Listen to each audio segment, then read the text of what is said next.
Hello എല്ലാവർക്കും സുഖമല്ലേ? Welcome to Mallu food stories. അപ്പോൾ ഇന്നത്തെ കഥ എന്താ അറിയോ? ഇന്നലത്തെ ഒരു കഥൻ്റെ ബാക്കിയാണ്. അതായത് ആടിൻ്റെ തലേൻ്റെ കറീൻ്റെ റെസിപ്പി.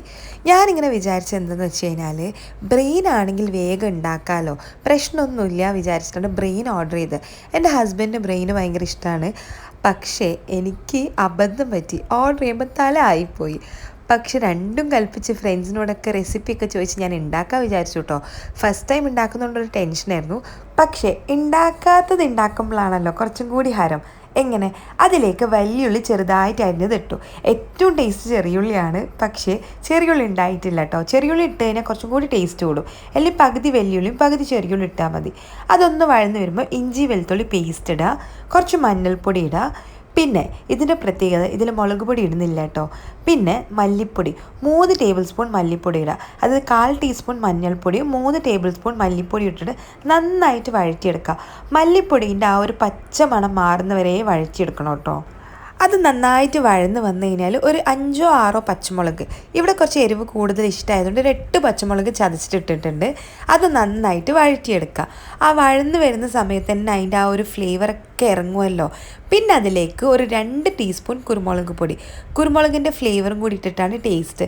ഞാൻ പൊതുവേ മല്ലിപ്പൊടി ഫാൻ അല്ല കേട്ടോ, പക്ഷേ ഈ ഒരു കറിയിൽ മല്ലിപ്പൊടി അടിപൊളിയായിരുന്നു. അപ്പം നന്നായിട്ട് വഴന്ന് വന്നു കഴിഞ്ഞാൽ എന്ത് ചെയ്യുക? അടുത്ത പരിപാടി ഉപ്പ്. ഇതൊക്കെ വഴന്ന് വന്നിട്ടാട്ടോ ഉപ്പിടാൻ പാടുള്ളൂ. എന്നിട്ട് ഉപ്പും കൂടി ഇട്ട് വഴറ്റിയെടുക്കുക. പിന്നെ ഏതൊരു കറി ഉണ്ടാക്കുമ്പോഴും നമ്മൾ ഈ പൊടികളൊക്കെ ഇട്ടിട്ട് നന്നായി വഴന്ന് വന്നാൽ മാത്രമേ തക്കാളി ഇടാൻ പാടുള്ളൂ, അല്ലെങ്കിൽ മസാല പ്രോപ്പറായിട്ട് പിടിക്കില്ല കേട്ടോ. പിന്നെ ഞാനിവിടെ 2 ടീസ്പൂൺ മീറ്റ് മസാലപ്പൊടി, അത് നിർബന്ധമില്ല, പക്ഷേ ഇട്ട് കഴിഞ്ഞാൽ കുറച്ചും കൂടി ഒരു ഫ്ലേവർ കിട്ടും. അതും കൂടി ഇട്ട് നന്നായിട്ട് വഴറ്റിയെടുക്കുക. പിന്നെ ഒന്ന് വഴന്ന് വന്നു കഴിഞ്ഞാൽ ലാസ്റ്റ് 2 തക്കാളി ഇട്ട് കൊടുക്കുക. ഞാനിവിടെ 3 സവാള ആട്ടോ എടുത്തത്, അപ്പോൾ അതിന് 2 തക്കാളി, ആ ഒരു കണക്ക്.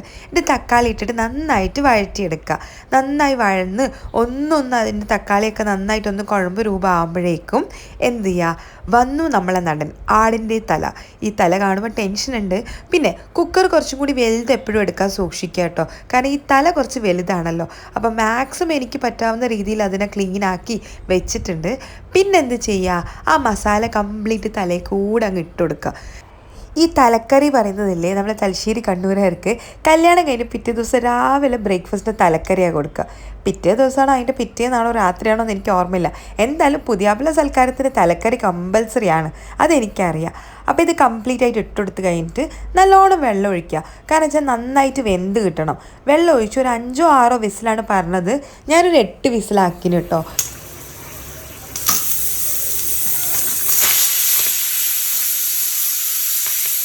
8 വിസിലടിച്ചപ്പോഴത്തേക്ക് നല്ല വെള്ളമൊക്കെ അങ്ങ് കുറുകി വന്നിട്ടില്ലേ, നല്ല കുഴമ്പ് രൂപത്തിലായിട്ടുണ്ടായിരുന്നു. അപ്പം ഞാൻ പ്ലേറ്റിലേക്ക് ആദ്യം തല എടുത്ത് വെച്ചു. പിന്നെ അതിനെ അങ്ങ് കുളിപ്പിച്ചു. ഫുൾ അതിൻ്റെ ഗ്രേവി ഉണ്ടല്ലോ, കുറച്ച് വെളിച്ചെണ്ണ ഒഴിച്ചിട്ടുള്ളൂ, പക്ഷേ ഇതിൻ്റെ നല്ല ഫാറ്റ് ഉണ്ടല്ലോ, അപ്പോൾ അതിൻ്റെ നല്ല നെയ്യ് ഇറങ്ങി വന്നിട്ടുണ്ട്. ഞാൻ ഉണ്ടാക്കിയോണ്ട് പറയുന്നല്ല കേട്ടോ, ഇത് അടിപൊളിയായിരുന്നു. എൻ്റെ ഫ്രണ്ട് ഉണ്ട് ഷബ്നം, അവളാട്ടോ ഈ റെസിപ്പി പറഞ്ഞത്. പിന്നെ മേളിലേക്ക് കുറച്ച് കറിവേപ്പിലയും മല്ലിയിലയും വേണമെങ്കിൽ കുറച്ച് പച്ചമുളകൊക്കെ ഇട്ടിട്ട് ഒന്ന് ഭംഗിയാക്കാം. ഇതില്ലേ നമ്മൾ ഈ തലശ്ശേരി മലബാർ ഏരിയയിൽ ഭയങ്കര ഫേമസ് ആയിട്ടുള്ള ഐറ്റമാണ്. പിന്നെ കൂടുതലും എൻ്റെ വീട്ടിലൊക്കെ സ്റ്റ്യൂ പോലെ ഉണ്ടാക്കുക.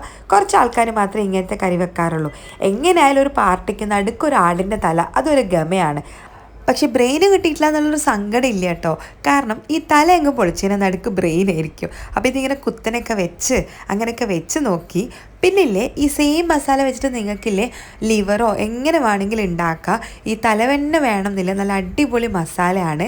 പിന്നെ ഞാൻ കുറച്ച് ഭംഗിക്ക് വേണ്ടി പച്ചമുളകൊക്കെ ഇങ്ങനെ കീറി ഇട്ടതേ ഉള്ളൂ, അത് നിങ്ങൾക്ക് വേണമെങ്കിൽ കഴിക്കാം. ഇവിടെ ഞാൻ ഉണ്ടാക്കിയത് വെള്ളയപ്പാണ്. നിങ്ങൾക്ക് ചപ്പാത്തിയോ നെയ്ച്ചോറോ ഒറോട്ടിയോ നെയ്പ്പത്തിലോ എന്ത് വേണമെങ്കിലും കൂട്ടി കഴിക്കാം. അടിപൊളി സാധനമാണ്. എനിക്ക് പൊതുവെ ആടിൻ്റെ തല ഭയങ്കര ഇഷ്ടമാണ് കേട്ടോ. ഈ ബ്രെയിന് ലിവർ അങ്ങനത്തെ ഒന്നും ഞാൻ കഴിക്കാറില്ല. പക്ഷേ ഇന്ന് ഉണ്ടാക്കിയതുകൊണ്ട് ആദ്യം ഒരു പ്രശ്നം ഉണ്ടെങ്കിലും പക്ഷേ ഞാനത് കഴിച്ചു. ബ്രെയിന് കംപ്ലീറ്റ് ഹസ്ബൻഡ് കേട്ടോ കഴിച്ചത്, കാരണം ബ്രെയിൻ ഞാൻ ഇതുവരെ കഴിച്ചിട്ടില്ല. എനിക്കൊരു ഇഷ്ടമില്ല, അത് ഒരു മടിയാണ് കഴിക്കാൻ വേണ്ടിയിട്ട്. പക്ഷേ ഈ ബ്രെയിനിൻ്റെ ഫാൻസ് ഉണ്ടല്ലോ, അവർക്കിതില്ലേ കണ്ടു കഴിഞ്ഞാൽ അത്ര ഇഷ്ടമായിരിക്കും. എൻ്റെ വീട്ടിൽ തന്നെ പകുതി ആൾക്കാർ കഴിക്കില്ല, പകുതി ആൾക്കാർ കഴിക്കും. അങ്ങനെയാണ്. ഏതെങ്കിലും സംഭവം അടിച്ച് പൊളിച്ചിന് ഈ ഒരു റെസിപ്പി നിങ്ങൾ എന്തായാലും ട്രൈ ചെയ്ത് നോക്കണം. നല്ല അടിപൊളിയായിട്ട് വേവുകയും ചെയ്തിട്ടുണ്ട്. പിന്നെ ഈ ഒരു സംഭവം ഇല്ലേ, ഒരു 5-6 ആളൊക്കെ കൂടിയിട്ട് ഇങ്ങനെ കഴിക്കുമ്പോൾ അതിനൊരു ടേസ്റ്റ് വേറെ ലെവലാണ്. കൈയിട്ട് വാരി കഴിക്കണം, അതിനാണ് കൂടുതൽ ടേസ്റ്റ്. അതുകൊണ്ട് തന്നെ ഇപ്പോൾ എനിക്ക് യൂഗ്രാബിനോട് ഭയങ്കര നന്ദിയാണ്. കാരണം അവർ കാരണം ഞാനിപ്പോൾ ഒരു തലക്കറി വെക്കാൻ പഠിച്ചു. സംഭവം എൻ്റെ അടുത്ത് മാറിപ്പോയതാണെങ്കിലും പിന്നെ കുറേ ആൾക്കാർ എപ്പോഴും ലിവറും ബ്രെയിനും തലയൊക്കെ തപ്പി നടക്കുന്നതാണ്. അങ്ങനത്തെ ആൾക്കാർക്ക് ഈ യൂഗ്രാബ് ആപ്പില്ലേ, ആ ത്രൂ ഓർഡർ ചെയ്ത് കഴിഞ്ഞാൽ നല്ല അടിപൊളി ഫ്രഷ് സംഭവം കിട്ടും.